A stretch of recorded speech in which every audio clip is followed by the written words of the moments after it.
온 땅의 주인이 되시는 하나님 아버지, 복된 주일에 주 앞에 나와 예배하게 하시니 감사합니다. 이 예배의 시간, 주께서 우리의 마음과 삶을 다스리시는 시간이 되게 하여 주옵소서. 몸만 와 있는 형식적인 예배가 아니라 우리의 삶 전체로 드리는 살아있는 예배를 드리오니 하나님의 임재를 누리며 은혜를 경험하는 복된 시간이 되게 하여 주옵소서. 우리의 왕이 되시는 예수 그리스도 이름으로 기도드립니다. 아멘. 다 함께 교독문 55번 시편 127편을 함께 교독하도록 하겠습니다. 여호와께서 집을 세우지 아니하시면 세우는 자의 수고가 헛되며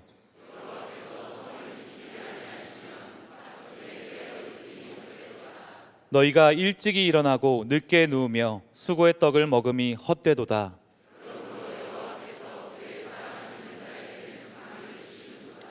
보라, 자식들은 여호와의 기업이요 젊은 자의 자식은 장사의 수중의 화살 같으니 다같이 그들이 성문에서 그들의 원수와 담판할 때에 수치를 당하지 아니하리로다. 아멘. 모두 자리에 앉으시겠습니다. 다같이 찬송가 325장 예수가 함께 계시니 찬송하겠습니다.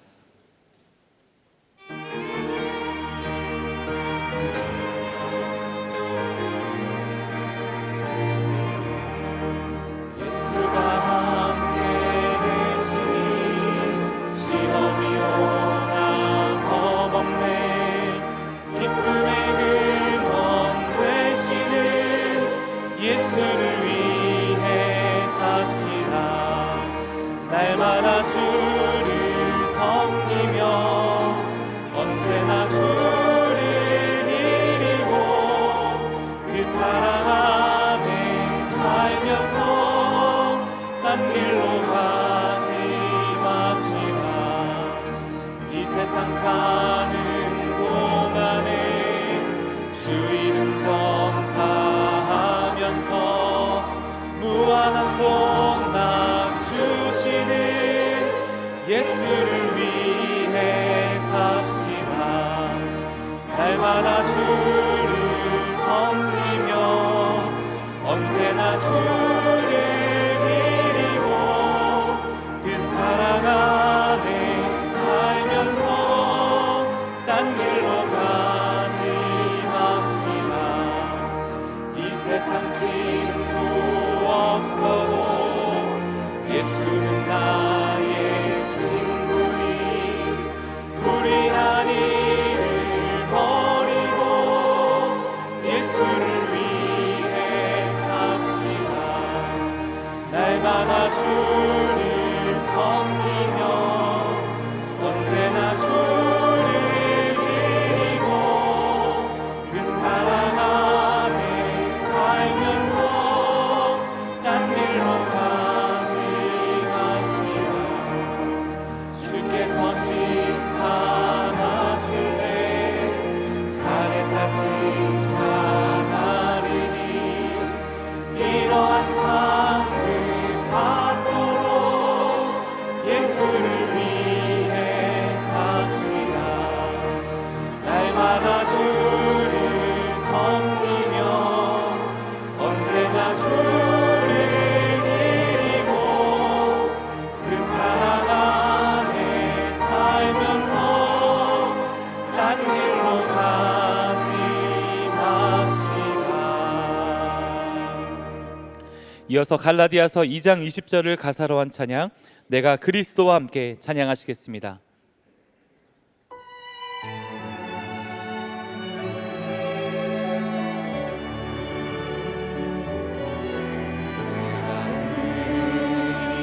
그리스도와 함께 십자가에 못 박혔나니 그런즉 이제 내가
다 함께 기도하겠습니다.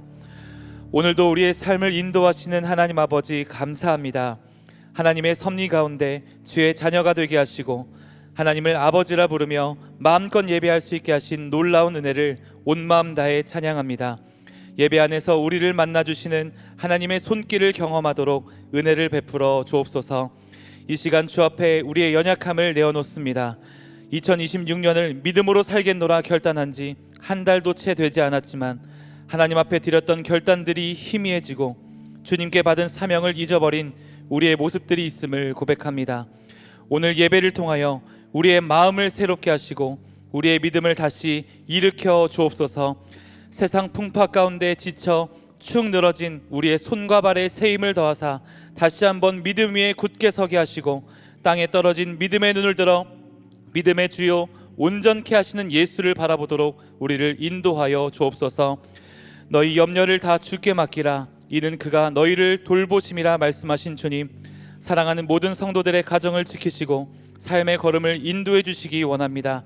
거친 세상을 살아갈 때 우편에 그늘이 되어 주시며 졸지도 주무시지도 아니하시는 주님의 보호하심 아래 거하게 하여 주옵소서. 이 시간 우리를 향하여 말씀하시는 주님의 음성을 듣기 원합니다. 말씀을 대언하시는 김병삼 담임 목사님을 친히 붙들어 주사 성령으로 충만하게 하시고 입술에 권세를 더하사 말씀이 선포될 때 전하는 자나 듣는 자나 모두 은혜를 받게 하여 주옵소서. 영육의 강건함을 더하시고 강하신 팔로 붙들어 주사 주의 사자로 쓰임받기에 부족함이 없도록 역사하여 주옵소서. 예배의 공기와 환경까지 주님께 의탁드리오니 주의 뜻대로 일하여 주옵소서. 이 모든 말씀 우리를 구원하신 예수 그리스도의 이름으로 기도드립니다. 아멘.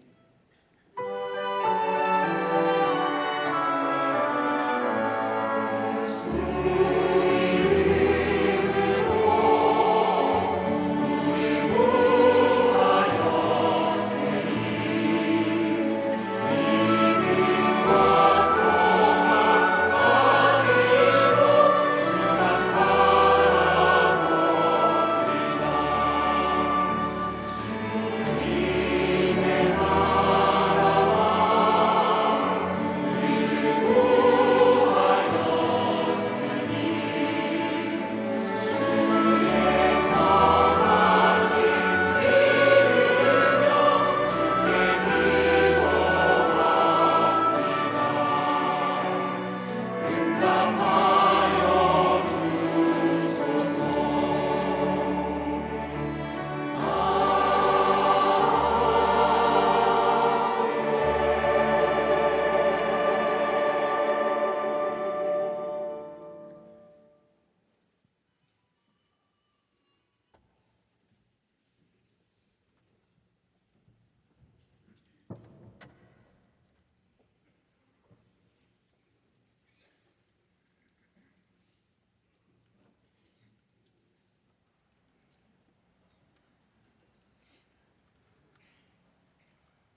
오늘 우리에게 주시는 하나님의 말씀은 갈라디아서 2장 20절입니다. 갈라디아서 2장 20절입니다. 내가 그리스도와 함께 십자가에 못 박혔나니 그런즉 이제는 내가 사는 것이 아니요 오직 내 안에 그리스도께서 사시는 것이라. 이제 내가 육체 가운데 사는 것은 나를 사랑하사 나를 위하여 자기 자신을 버리신 하나님의 아들을 믿는 믿음 안에서 사는 것이라. 이는 살아계신 하나님의 말씀입니다.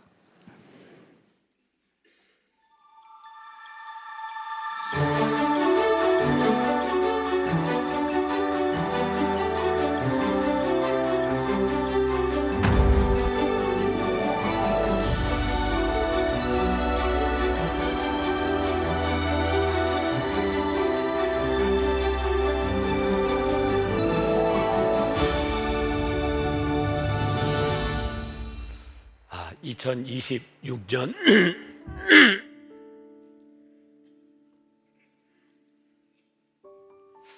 2026년 들어 벌써 네 번째 주일을 맞이하고 있죠. 참 세월이 빨리 갑니다. 우리들에게 주어진 26년이 우리들의 삶에 복된 한 해가 될 수 있도록 정말 하나님의 은혜와 축복을 많이 누리는 한 해가 될 수 있도록 그냥 하나님이 우리들에게 이런 날 주신 게 참 좋죠. 우리 미디어로 예배드리는 분들, CTS 예배드리는 분들 한번 다 같이 활짝 웃으면서 좋아요 하고 한번 인사합시다. 시작. 좋아요. 네, 감사해요. 여러분 손이 너무 예뻐요. 네, 고맙습니다. 오늘 또 우리 남진경 집사님 피아노, 김진욱 집사님 오보에 두 분이 여기 같이 연주하신 건 처음인가요? 그렇구나. 잠깐 일어나 보세요. 네. 어디 여기. 네, 우리 박수로 축복하고 격려하겠습니다. 고맙습니다. 네. 여러분들에게 한 가지 좀 광고를 좀 이게 본래 있던 광고는 아닌데, 여러분들이 만나교회 신앙생활을 하면서 이 믿음의 식구로 공동체로 들어오는 건 굉장히 중요합니다. 근데 이제 여러분들 중에 혹시 여러분들 중에 지난해까지 여러분들이 다니던 교회를 이렇게 다니시다가 여러 가지 사정으로 인해서 진짜 어쩔 수 없이 여기에서 예배드리는 분들이 있어요. 그런데 우리 교회 룰이 연말에 등록을 해야 그때부터 이렇게 연수를 쳐서 이렇게 직분을 가지고 있는 분들이 1년을 풀로 지나서 직분을 받고 그 다음에 또 거기서부터 또 2년, 5년 이렇게 되어 갑니다. 그래서 이 한 달 사이에 이게 등록을 늦게 하는 것 때문에 1년 이상 이렇게 늦어지는 건 서로에게 참 불편하다는 생각이 듭니다. 그래서 이건 뭐 제가 뭐 장로님들이나 누구하고 의논한 건 아닌데 우리 새가족부하고 잘 들어서 1월까지 등록한 사람들은 아마 이제 새로 이제 결심하고 오신 분들이 있는 것 같아서 등록을 12월 말부로 해주시면 이분들이 1년을 더 기다리지 않고 이제 집사로 사역을 하기가 참 좋을 것 같아요. 뭐 이건 뭐 하늘이 무너져 내리는 것도 아니고 뭐 그 정도 한다고 큰 문제 될 거 없겠죠. 그래서 오늘 그리고 다음 주가 1월인가요? 다음 주는 2월이에요? 근데 1월 31일부터 껴있구나. 맞죠? 요번 주하고 다음 주까지 등록하는 분들은 여러분들이 신앙생활을 하는데 너무 오래 기다리지 않도록 12월자로 좀 인정을 해주셔서 직분이나 이런 데 관계없이 좀 해주시면 어떨까 싶은데, 나는 죽어도 이건 안 돼, 법을 지켜야 돼 하는 분 손 들어보세요. 하나도 없으시네. 네, 그러면 요번 주 다음 주에 만나교회에서 신앙생활 할 분들은 그렇게 등록하셔서 너무 오래 기다리는 일이 없도록 새가족부에서 잘 관리를 해주시면 좋겠고, 또 우리가 일청동산 시작했잖아요. 아시죠? 제가 어제 들은 이야기는 미디어로 예배를 드리던 분들 중에 1세대 중심으로 일청동산이 있구나 하는 이야기를 듣고 미디어로 예배 드리는 분들, 외부에서 예배 드리는 분들이 등록을 하셨다 그래요. 그 얘기는 뭐냐면 우리들에게 그만큼 큰 니드가 있다는 이야기입니다. 일청동산, 여러분들 단독 세대들은 따로 특별히 여러분들을 소외시키려고 하는 게 아니에요. 여러분들만의 독특한 프로그램들을 만들어서 하려고 하는 거니까 나는 혼자 산다, 1인 가구로 하는 분들은 신청해 주시면 그 안에서 좋은 액티비티들이 많이 이루어질 것 같습니다. 자, 오늘 이 네 번째, 믿음은 하나님의 주권을 인정하는 것이다 라고 하는 제목으로 말씀을 나누려고 합니다. 1월 들어서 우리가 계속 믿음으로 새롭게 우리의 믿음을 점검하는 시간을 가지게 됩니다. 지난주에 혹시 여러분들이 이게 말씀을 들으면서 이런 말이 조금 불편하셨을 수도 있을 것 같아요. 우리가 잘못하면 우리의 믿음이 종교 중독에 빠져 있는 것 같은지 모르겠다. 어떻게 자판기에다 우리들이 돈을 넣고 물건을 뽑는 것처럼 마치 우리들이 기도를 하면 기도의 응답을 째깍째깍 받아야 되는 것처럼 생각하면서 신앙생활하는 자판기처럼 우리들이 믿음을 가지고 있다면 그건 믿음 중독이다. 근데 이게 왜 우리들에게 불편했을까요? 우리가 그렇게 신앙생활 했으니까. 근데 진짜 믿음은 우리들이 원하는 신념과 우리들이 원하는 것을 기도의 자판기 속에 넣었을 때 우리가 원하는 결과가 그대로 나오는 것, 그거 믿음 아니다. 우리는 하나님께 얼마든지 기도할 수 있지만 진짜 믿음은 하나님이 역사하시는 것. 그래서 우리의 신념과 하나님을 믿는 믿음은 구분해야 된다는 이야기를 했어요. 기억나시죠? 신념은 뭐예요? 내가 믿는 거예요. 내가 믿는 거. 내가 원하는 게 이루어져야 된다고 생각하는 거예요. 믿음은 뭐예요? 내가 원하는 것이 아니라 하나님이 하시는 일이 이루어지는 것, 그것이 믿음이다. 이것을 분별할 수 있을 때 올바른 믿음이 세워지는 것이라는 이야기를 했습니다. 다 했죠? 네. 자, 오늘은 이 새로운 믿음을 위해서 이번에도 좀 문제에서부터 출발을 해보려고 해요.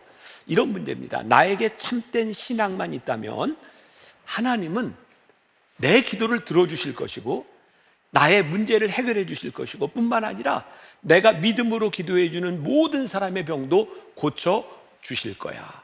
우리는 보편적으로 이런 믿음에 대한 교육을 받아왔어요.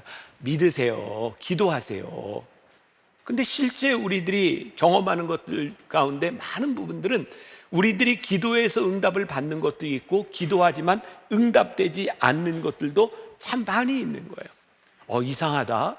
왜 내 기도에는 응답되지 않을까? 우리가 원하는 기도는 자판기처럼 딱 넣으면 그 결과가 그대로 나오는 일들이 아니다. 그러면 우리는 이렇게 생각하게 되는 거예요. 하나님이 내 기도를 들어주시지 않나 봐. 그래서 디프레스에 빠져요. 조금 더 극단적으로 나가면 기도가 이루어지지 않는 걸 보니까 하나님이 안 계셔. 그리고 하나님을 떠나가게 되는 경우도 있는 거예요. 오늘 여기에서 예배드리는 여러분들 가운데 왜 우리가 그렇게 오랜 신앙생활을 하는데 우리에게 기쁨과 감사보다는 실망하고 실족하는 일들이 많을까? 이것은 우리들이 올바로 믿음을 생각해 보아야 된다는 거예요.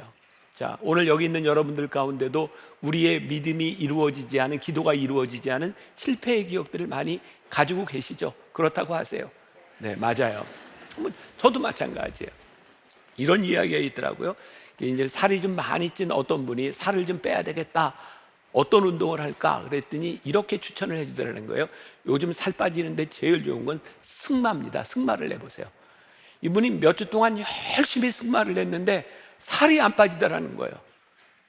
그런데 말이 5kg가 빠졌대요. 이거 참.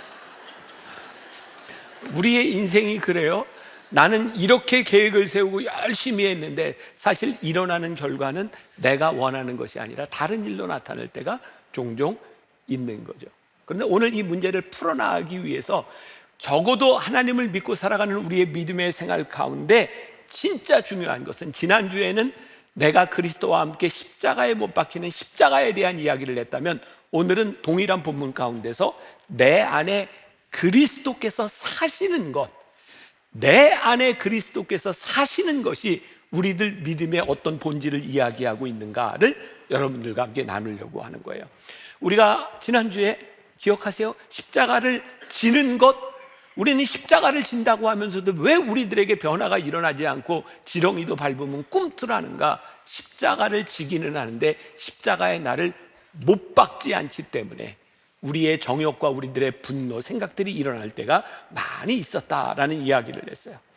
내 안에 그리스도께서 사셔서 내 안에 그분이 주인이 되시는 순간, 우리가 이런 말 많이 쓰잖아요. 우리의 주권을 하나님께 양도하는 것이다. 자, 오늘 우리가 이제 이 질문을 가지고 말씀을 이제 들어야 돼요. 오늘 깊이 있게 들어야 되는 거예요. 나는 내 삶에서 내 주권을 하나님께 내어드렸는가? 그러면 우리의 믿음은 하나님의 주권 가운데 있어. 이게 올바른 믿음입니다. 예전에 우리는 사형리라고 하는 것을 통해서 교육도 받고 사람들에게 전도하는 일도 해보셨어요. 생각나세요? 사형리 가운데 하나가 내가 예수님을 주로 영접하시는 순간 마음의 의자가 이렇게 있고 거기에 내가 앉아 있었는데 내가 내려오고 거기에 십자가를 올려놓고 주님이 내 삶의 주인입니다 라고 고백하는 것, 그것이 주님을 영접하는 것이다. 여기에 있는 우리들은 쉽게 이렇게 말할 수 있어요. 나 예수님 믿습니다. 그런데 예수님을 믿는 그 믿음 안에, 내 안에 여전히 내 의자 위에 내가 앉아 있다고 하면 내 삶의 주권은 나예요. 그런데 내가 예수님을 믿는다고 할 때 의자에 앉았던 내가 내려와서 예수님을 내 의자 위에 올려놓고 주님, 당신이 나의 주님이십니다 라고 고백하는 순간 내 주권을 예수님께 양도하게 되는 거죠. 자, 그럼 중요한 거예요. 내가 주인일 때와 나를 양도하고 주님이 내 삶의 주인이 될 때 어떤 일들이 일어나게 되는가? 우리들이 기도에 응답되지 않을 때가 종종 있다는 이야기를 했어요. 여러분들 오해하지 마세요. 여러분들이 기도의 의지를 꺾으려고 하는 게 아니에요. 제가 조금 더 이야기를 할 텐데, 우리들이 열심히 기도하고 있지만 우리의 기도가 응답되지 않을 때 주님 앞에 나의 주권을 드리지 못하면 응답되지 않는 기도 가운데서 우리는 어떤 반응을 보이게 될까요? 하나님이 왜 내 기도에 응답해 주시지 않지? 문제의 원인을 나에게서만 찾아요. 어떤 경우에는 나를 학대하게 됩니다. 내가 좀 더 열심히 해야 되나 봐. 내가 40일 아침 금식을 이렇게 작정하고 했는데 아침 저녁 금식해야 되나 봐. 그래서 기도의 분량이 작은 것, 내 기도에 문제가 있다고 생각하기도 하고 또 내 기도에 응답이 되지 않으면 우리 가운데 죄책감이 들어오는 거예요. 하나님, 내 안에 어떤 죄의 문제가 있기 때문에 이 기도가 응답되지 않을까요? 자, 제가 오해하지 말라고 하는 것은 우리들이 하나님 앞에 더 열심히 기도하는 것과 우리들의 삶의 죄의 문제를 하나님 앞에 내려놓고 기도하는 것은 아무런 잘못이 없어요. 그러나 우리가 그렇게 기도한다 할지라도 우리가 원하는 대로 기도의 응답이 오지는 않아요. 근데 바로 그때에 우리들의 삶의 주권이 하나님께 있음을 우리들이 고백하게 될 때에 우리는 기도에서 이루어지지 않는 응답이나 우리들 속에 이루어지는 응답 가운데서 하나님이 어떻게 역사하시는지를 우리들이 보게 되는 거죠. 다시 한번 이야기해요. 하나님의 주권을 믿는다면 우리가 기도해야 되는 이유가 아무것도 없어지는 것일까요? 그렇지 않아요. 하나님의 주권을 믿을 때에 그 하나님의 주권 앞에서 우리들이 기도하게 될 때에 우리는 하나님의 주권이 무엇인지를 깨닫게 돼요. 이 부분은 하나님께서 나로 하여금 내려오라고 말씀하시는구나. 너 아직도 네가 주인이야. 네 기도를 보니까 네 문제가 아직 해결되지 않았어. 내 인생의 주인이 누구인지를 명백히 알아야 되지 않겠니? 우리들이 기도할 때 하나님의 주권이 어떤 것인지를 깨닫게 돼요. 자, 그러면 우리가 하나님의 주권을 깨닫게 되었을 때 우리들에게 나타나는 현상이 무엇일까? 저는 이 단어 하나로 설명이 될 것 같아요. 평안. 내가 기도했는데 열심히 기도하고 하나님과의 관계를 가졌는데 하나님이 내 기도 속으로 들어오셔. 그래, 네 기도가 참 귀하다. 얼마나 평안하고 좋은지 몰라. 내가 열심히 기도했는데 하나님이 이 기도에 응답하시지 않아. 하나님, 문제가 무엇일까요? 그런데 그것이 나의 문제가 아니라 하나님의 주권 가운데 나를 인도해 가고 계심을 내가 깨달아. 그때 우리들에게 뭐가 와요? 평안이 와요. 하나님이 나를 인도해 가시는군요. 제가 이번 주간 짧게 저기 유럽의 그리스에 가서 우리 교인들과 성지순례도 갔지만 3일 동안 그 교민들 집회를 인도하고 저는 이제 어제 들어왔어요. 굉장히 피곤한 일정이기는 한데 진짜 전 감사한 게 비행기를 타고 오게 되면 사람들이 다 자는데 저 혼자 불을 탁 켜놓고 이 원고를 다시 봐요.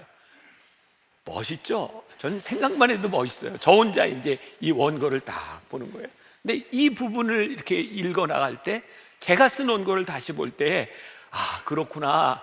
하나님께 나를 양도하면 하나님이 나에게 평안을 주시는구나.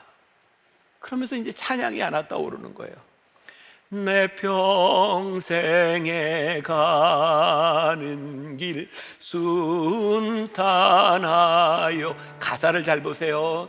늘 잔잔한 강 같든지 금바로 무섭고 어렵든지 나의 영혼은 늘 평안해.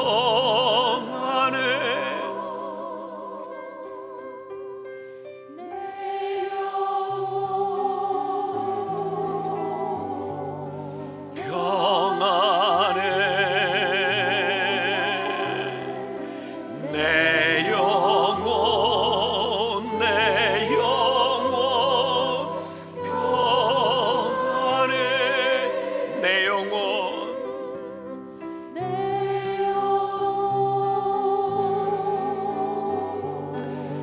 평안해. 내 영혼, 내 영혼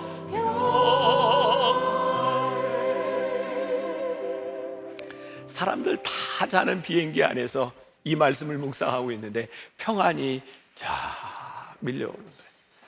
내 평생에 가는 길 순탄하든지, 우리들이 큰 풍파로 험하고 어렵든지 내 인생이 하나님의 주권 가운데 있으니 하나님 제 마음이 평안합니다. 우리가 진짜 믿음의 증거, 우리의 믿음을 새롭게 한다고 하는 것이 뭐냐면, 오늘 이 말씀을 듣는 중에 여러분들이 이 세상에 많은 근심과 걱정을 가지고 온 풍랑 가운데 왔던 여러분들이 하나님의 주권, 그분 앞에 내 삶을 맡겨드립니다 라고 고백할 때 우리들에게 찾아오는 평안함. 내 영혼, 내 영혼 평안해, 평안해. 내 영혼, 내 영혼 평안해. 그때 우리 표정이 어떨 것 같아요? 평안한 표정이에요. 옆에 자고 있던 사람이 갑자기 내 표정을 보더니 그건 무슨 표정입니까? 야, 이거요? 믿음 있는 사람의 표정입니다. 하나님의 주권 가운데 있을 때 우리들에게 주시는 평안함. 자, 그런데 우리는 이 평안함을 앗아가는 고통에 대한 문제들을 우리들이 많이 경험하게 되죠. 어쩌면 우리는 고통 가운데서 하나님의 주권을 인도하는 게 쉽지 않아요. 여기 있는 여러분들 가운데도 아마 교인들의 대부분의 문제는 질병에 대한 문제고, 아유, 요즘 왜 이렇게 암 환자가 많은가 몰라.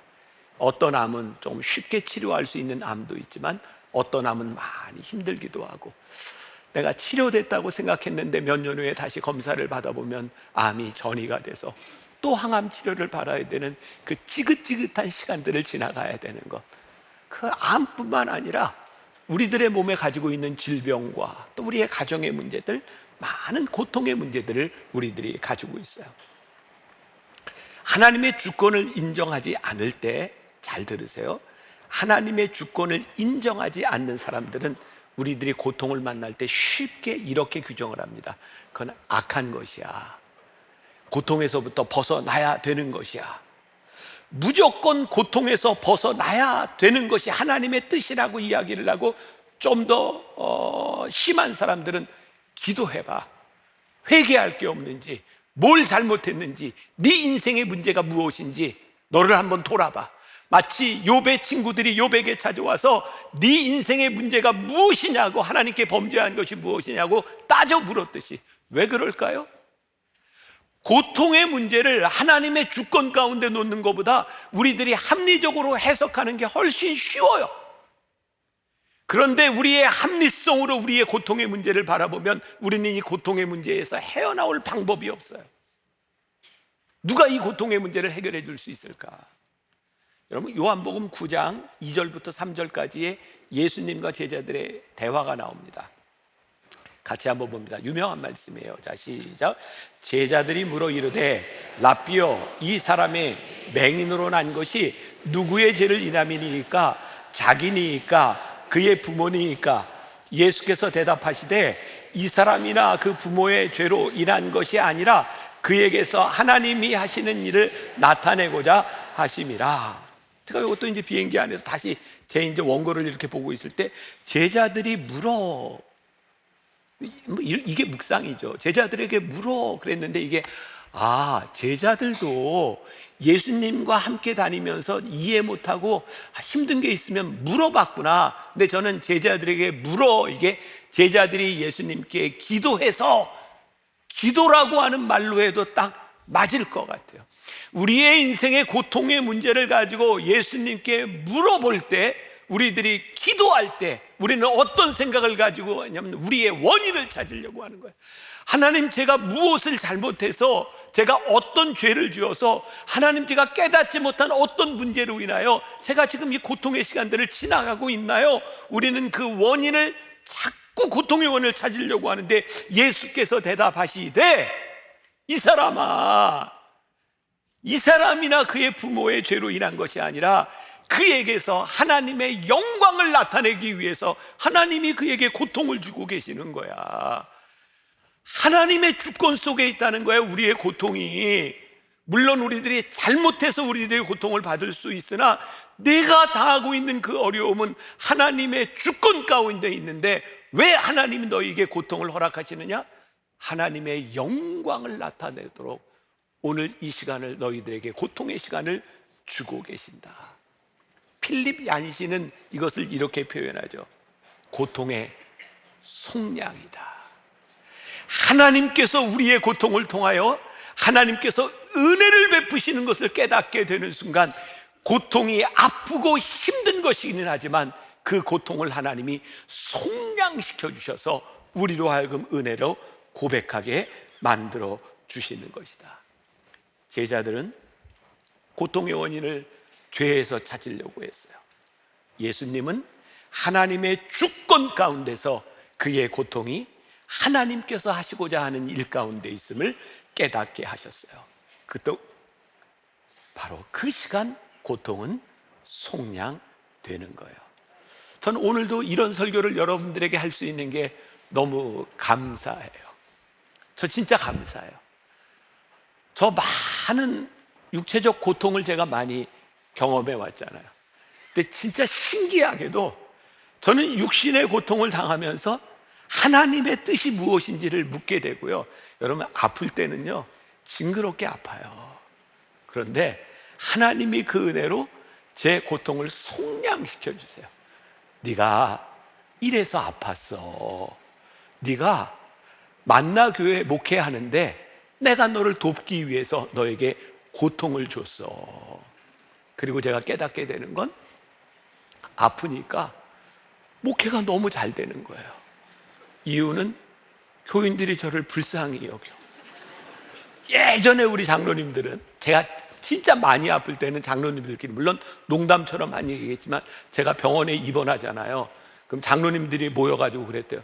누구 때문이야? 누구 때문이야? 그러니까 얼마나 좋은 장로님들이에요. 혹시 나 때문에.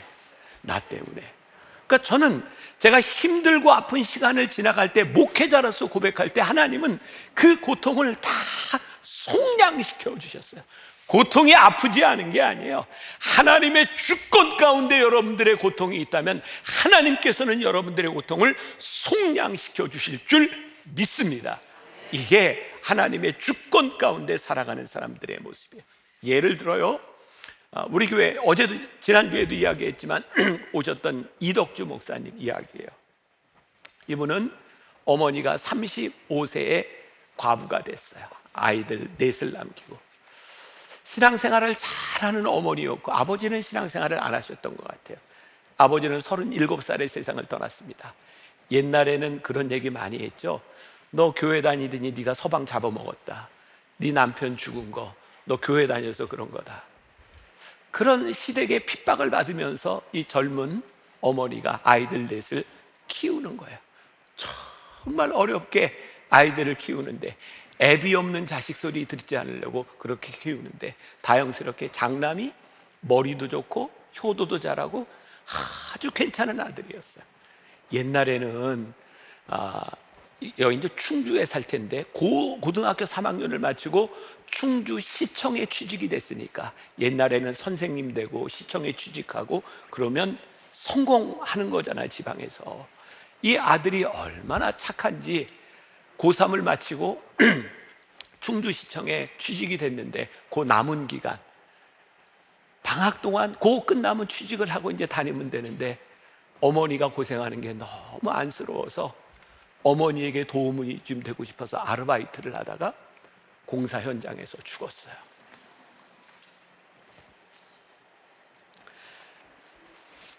어머니는 1년 동안 기도를 할 수 없었더래요. 하나님, 이거 너무 하시는 거 아니냐고. 그때 어머니는 이렇게 기도를 하셨답니다.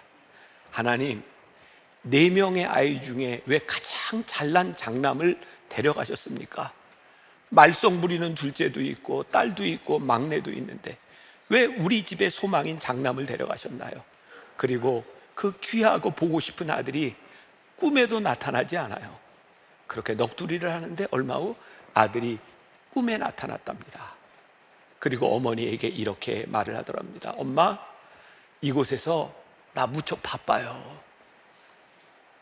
어머니가 그 얘기를 듣고 깨닫게 된 것, 이 귀한 아들 하나님께서도 필요하셔서 데려가셨구나. 하늘나라에서도 귀하게 사용하고 계시는구나.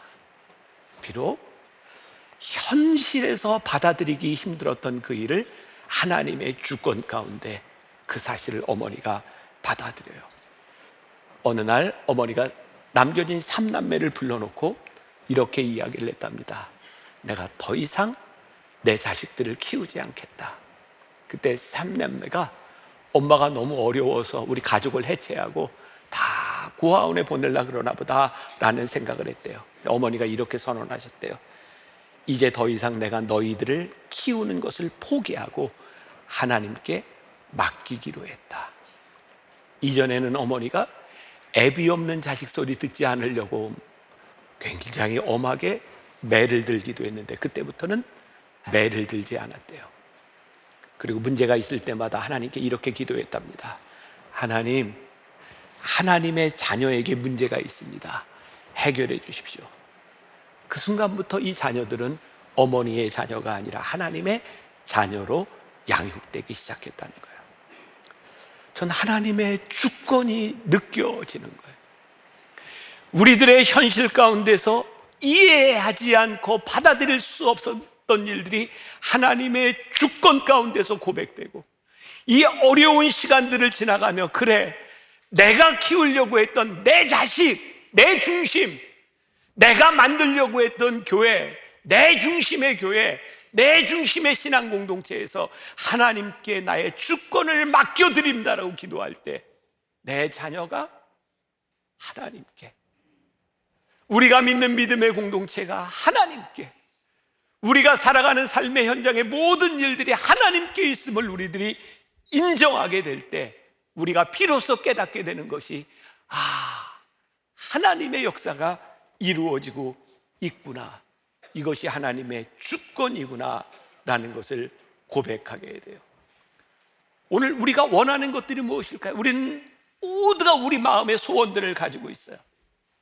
우리의 즐거움과 소원을 위해 지금의 상황이 변화되기를 원하는 것이 아니라 우리의 삶 한가운데서 하나님의 뜻이, 하나님의 주권이 이루어지기를 원한다면 그때 우리는 비로소 이 말씀을 고백할 수 있는 거예요.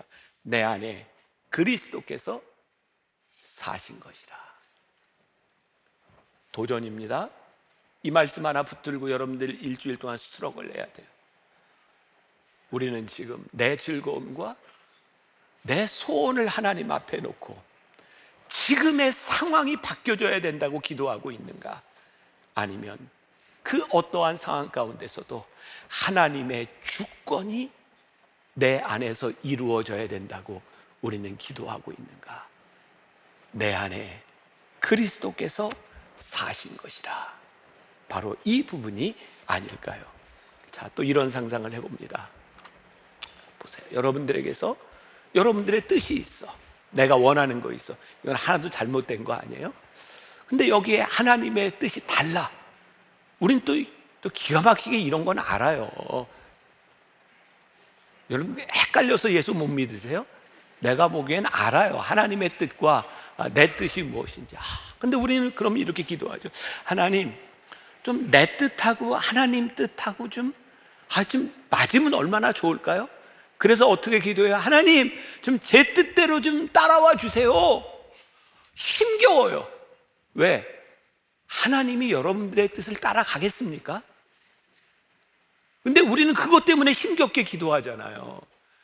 기도하는데 기쁨이 없잖아요. 왜? 나를 양도하지 않으니 내 안에 주인이 둘이니 이게 어떻게 평화로울 수 있어요? 상상해 보세요. 하나님의 뜻이 있고 내 뜻이 있는데 어느 날 이렇게 내가 탁 기도하는데, 와, 하나님, 오늘 제가 기도하는데 이게 하나님 뜻 맞는 것 같아요. 이거 하나님의 뜻이에요. 그 우리 기쁠까요? 슬플까요? 답은 1번인데 기쁠까요? 슬플까요? 슬프죠. 우리 예수 믿는 사람들인데, 내가 하나님을 주로 고백하고 살아가는 사람인데 어느 날 내가 그렇게 노력도 하지 않았는데 기도하는데 이 기도가 하나님 마음에 맞아. 기뻐요. 조금 더 과장돼서 막 기도하다가 이게 하나님의 뜻인 게 느껴졌어. 눈을 딱 뜨고, 하나님, 제가 맞췄어요. 맞아요. 기쁠까요? 안 기쁠까요? 기뻐요. 이 일이 또 일어나. 하나님 또 맞았네요. 또 기쁠까요? 안 기쁠까요? 여러분, 하나님의 주권이 우리 안에 와서 그리스도께서 내 안에 사신다고 하는, 내 안에 사신다는 그리스도로 인하여 하나님의 뜻과 내 뜻이 맞춰져 가는 경험들이 우리 기도 가운데서 있을 때 그 기도가 신날까요? 안 신날까요? 우리가 처음 시작할 때, 아니 하나님의 주권대로 하시는데 그럼 우리가 기도할 필요가 뭐가 있어? 이거 기도 안 하는 것들이 이런 생각을 하는데요, 기도하는 분들은 이걸 깨닫게 되는 거예요. 와, 이게 맞아. 그래서 기쁨 가운데, 신앙생활 가운데 들어가게 되는 거예요. 그게 믿음이라고요. 근데 우리는 믿음 아닌 것을 믿음으로 붙들고 살아가고 있었던 것은 아닌가. 야곱을 혹시 아실까요? 야곱 정도는 뭐 껌이지 뭐 알지 우리가. 야곱. 자, 야곱은 진짜 축복받기에는 좀 모자라는 사람이잖아요. 왜? 야곱이 아주 힘든 인생을 살아갔던 이유는 하나님이 주시고자 하시는 그 축복과 야곱이 살아가는 삶이 일치가 되지 않았어요. 야곱은 아주 치사한 인간입니다. 여러분들도 진짜 성경 보면 그런 인간이 복 받는 건 용납이 잘 안 되잖아요. 그죠? 뭐 우리도 그런데 뭐 그런 건가요? 진짜 야곱은 축복받을 만한 사람이에요. 속이고 사기꾼이고 도망자고. 근데 그의 마음속에 축복에 대한 열망들은 많이 있는데, 그래서 야곱이 많은 재산들을 소유하지만 야곱에게는 마음의 기쁨이 없었습니다. 평안이 없었습니다. 늘 불안했어요.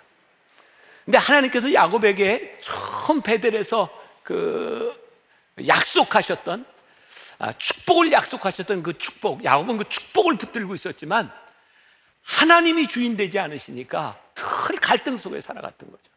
그 야곱 이야기의 백미는 이제 하나님의 약속을 의지해서 이제 저 먼 곳 하란 땅에서 이제 고향으로 돌아가야 돼. 금의 환영하고 이제 돌아오는 거예요. 야복나루에서 씨름하는 거 아시죠? 이제 하나님의 사람과 씨름합니다. 근데 하나님의 사람과 씨름하는 기도의 현장에서도 야곱은 무지하게 치사한 인간입니다. 내용을 한번 좀 보세요. 여러분들 창세기 32장 이후에 보면요, 야곱이 기도하는데 하나님의 사람과 씨름하며 기도하는데 자기 식구들은 먼저 보냅니다. 무슨 의미인지 알죠? 씨름하다 안 되면 나는 살아야지, 야곱이 그런 인간인 것까지는 몰랐죠. 그런 인간이 정말 치사한 인간입니다. 근데 거기에서 하나님의 사람과 씨름하며 환도뼈가 부러져요. 이름도 이스라엘이라고 봤습니다. 야곱이 거기에서 어떤 기도를 했을까요? 하나님, 지금 제가 저기 가면 저희 형이요 화가 나서 나를 죽일지 몰라요. 우리 형의 마음을 좀 고쳐주세요. 그리고 울며불며 기도하지 않았을까요? 근데 하나님이 야곱의 환도뼈를 부러뜨리셨어요. 기도가 다 끝났어요. 이름도 이스라엘이라고 얻었어요. 야곱이 기도의 응답을 받고 형을 만나러 가요. 여기가 고관절이잖아. 이게 사실 걷지도 못한 부축을 받았을지 몰라요. 야곱은 평생 불구자로 삽니다. 그 쩔뚝이는 모습으로 형 에서를 만났을 때 형이 자기에게 사기치고 도망갔던 이 야곱, 이 나쁜 놈, 근데 쩔뚝거리면서 다가오는 야곱을 바라보면서 마음이 녹아내렸을 것 같아요. 아이고, 불쌍한 자식, 네가 평생 그렇게 살아가겠구나. 그리고 화가 난 모습이 아니라 불쌍히 여기는 마음으로 야곱을 안아요. 야곱은 끊임없이 그런 기도를 했을 거예요. 하나님, 형 에서의 마음을 바꿔주세요. 근데 하나님은 형 에서의 마음을 바꾸신 것이 아니라 야곱을 바꾸셔서 환도뼈를 쳐서 불구자를 만드셔서 하나님 앞에 온유한 자를 만드셔서 불쌍히 여김을 받게 하세요. 그러고 보니까 우리들의 삶에 아무 문제가 없는 것, 질병과 고통이 없는 것이 우리들에게 축복이 아니라 때로는 하나님의 주권 가운데서, 죄송해요, 참 무서운 얘기지만 불구를 만드셔서라도 우리를 하나님의 뜻대로 인도해 가시는 분이기도 해요. 염려하지 말아라. 하나님께서는 여러분들을 절대로 포기하지 않으셔서 하나님의 뜻대로 기쁨 가운데 사는 사람들은 그냥 잘 데려가시고, 말 안 듣는 것들은 때려서라도 데려가세요. 그러니까 제가 가끔 그런 얘기 하잖아요. 좋은 말 할 때 들으세요. 좋은 말 할 때 들으세요. 하나님의 주권이요, 우리를 이끌어 가시기 때문에 고통으로 절대로 우리의 인생이 끝나는 것이 아니라 하나님의 주권 가운데 우리들이 살아가고 있다. 생각해 보세요. 우리들의 부족함들, 우리들의 연약함들, 그것으로 인하여 하나님의 주권을 우리들이 떠나갔나요? 이번에 우리 성지순례 팀들 3일 동안 예배드리고, 저는 예배만 드리고 이제 들어왔지만 그리스 성지순례를 하고 있어요. 한날 낮에 유명한 그 베레아라고 하는 곳에, 베레아 사람들은 이제 사도 바울이 나오는 그 베레아에 가 보니까 사도 바울의 동상이 이렇게 있어요. 제가 우리 모든 교인들에게 얘기했어요. 여러분 보세요. 내가 왜 사도 바울을 좋아하는지. 자, 여기 사진 찍으세요. 사도 바울이요, 진짜 머리가 벗어졌고요. 사도 바울이 좀 왜소했어요. 키도 좀 작았어요. 트윈. 네.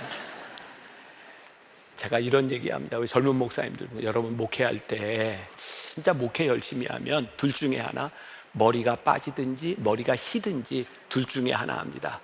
전 둘 다. 머리도 안 빠지고 머리도 희지 않으면 그 목회 제대로 한 거 아닐지도 몰라요. 제가 막 이렇게 이야기를 해요. 그리고 또 사람들한테 그래요. 여러분 목회하다가 한 중간쯤 심장에 뭐 하나 넣고 하는 게 정상이지 어떻게 아무것도 안 넣고 목회를 합니까? 뭐 제가 이런 이야기를 해요. 왜? 제 삶의 외모도 저에게 컴플렉스일 수 있고, 제 안에 있는 질병도 저에게 아픔일 수 있어요. 근데 하나님은 이 모든 것들을 다 속량하셨어요. 하나님의 주권 가운데 내가 부족하다고 생각하는 것까지 하나님은 다 속량해 주셨어요. 그래서 우리들이 이 믿음 안에서 하나님의 속량의 은혜를 우리들이 경험하는 사람들은 평안을 노래할 수 있어요. 하나님의 기쁨을 노래할 수 있어요. 하나님께서 우리들에게 이렇게 역사하신다고 하는 것을 우리들이 고백할 수 있어요. 여러분들은 잘 모르겠지만 제가 설교 준비하는데 지금 1번을 너무 오래 해서 2번은 뛰고 갑니다. 3번으로 넘어갑니다. 이런 얘기 안 해도 되는데 모르는데. 참. 2번은 이제 물질에 관한 주권에 대한 문제였고요. 세 번째 마지막에 그리스도께서 내 안에 사실 때, 이건 어떤 일일까? 여러분, 그리스도께서 내 안에 사시면, 내 안에 주인이 되시면 내 삶을 누가 이끄세요? 하나님이 이끄세요. 하나님이 내 삶의 주인이 되시면 내가 어떤 능력을 가지고 있는지, 그런 것들은 저는 그렇게 중요하지 않은 것 같아요. 하나님은 능력 있는 자를 쓰시는 분이 아니라 하나님이 쓰시는 사람이 능력 있게 쓰임 받게 되어 있어요. 우리가 천국에 가는 것, 하나님 나라에 가는 것은 하나님께서 우리들에게 주권적으로 주시는 것이지 행위를 따라 주시는 보상이 아니에요. 여전히 우리는 실수하고요, 여전히 우리는 부족하고요, 여전히 우리는 하나님의 은혜를 구하는 존재예요. 그래서 마음이 가난한 자는 복이 있나니, 그게 무슨 말일까요? 오늘 예배당에 나온 여러분들 가운데 하나님 앞에 아픈 마음이 많아. 하나님, 저 진짜 잘못 산 것 같아요. 하나님, 요번 한 주간 제가 깨졌어요. 진짜 신앙인으로서 이렇게 살아가면 안 되는데 하나님, 제가 깨져버렸어요. 하나님, 한 주간 지나는데 생각지도 못했던 육체의 질병, 제가 진단을 받았어요. 금이 갔어요. 깨어졌어요. 근데 하나님은 하나님의 주권으로 깨어진 우리를 하나님이 들어 쓰시는데요. 예전에 설교 시간에 여러분들에게 보여드린 적이 있어요. 킨스키라고 하는 일본의 그 그릇 만드는 기법이죠. 저기 보이죠? 그릇을 만들었는데 저기 깨지면 저기에다 이렇게 금으로 이렇게 이어서 오히려 온전했던 그릇보다 아름다운 그 그릇을 만드는 게 이제 킨스키 기법이라고 해서 저런 그릇이 오히려 더 이제 비싸게 팔리기도 합니다. 저는 그런 생각을 했어요. 깨어져서 금으로 붙이는 것도 참 보기 좋은데, 이건 제 상상입니다. 그릇이 금이 가고 깨어졌어.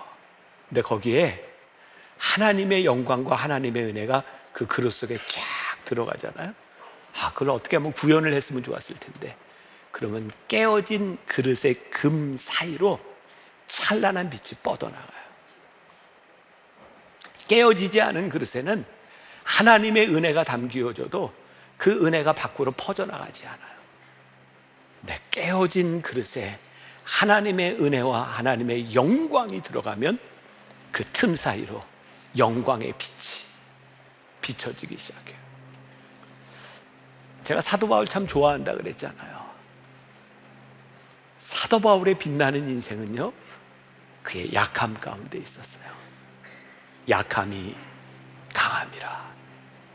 하나님이 내 약함을 붙잡아 주시니 내가 넘어지지 아니하고.